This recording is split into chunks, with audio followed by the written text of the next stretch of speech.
I felt elevated by it. I felt like I was something. Nobody else could go and get the drugs that I could get. And they needed me.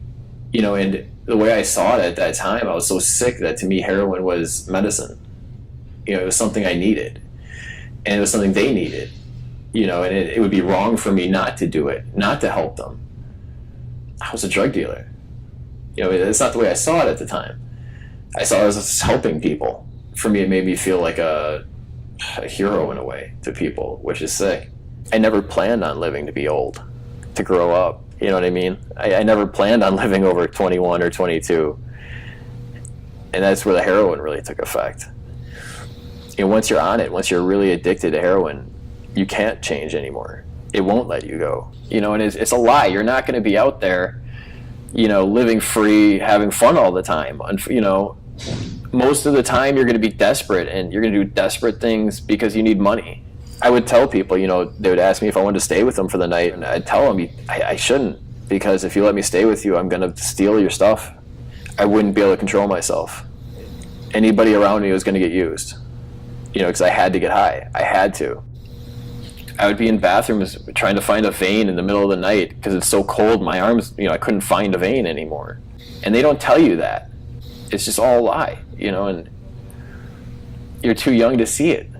You're too young to hear, to hear the truth, because the truth looks boring. The worst part is realizing what I've done. The reason why I'm here is because people died. It's my fault. People who were normal kids, who were better than me, who had those sort of things and had families that cared about them and had, futures ahead of them, aren't alive today, and it's my fault. These kids who, could be normal people today, happy people today, are dead.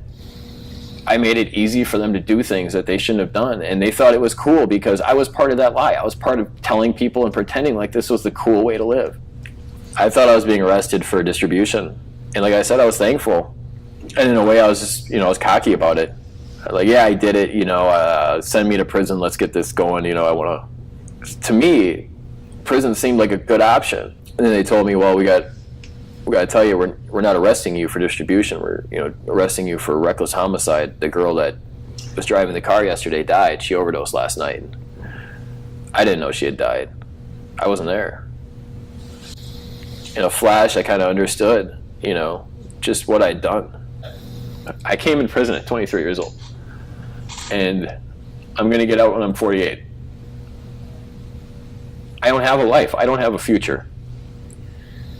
I wake up to hell every day, and I got to be thankful for it. I got to be, because I'm the lucky one. I can go through photographs I have from when I was a kid, and I can't think of more than one or two people in all these pictures who are still alive.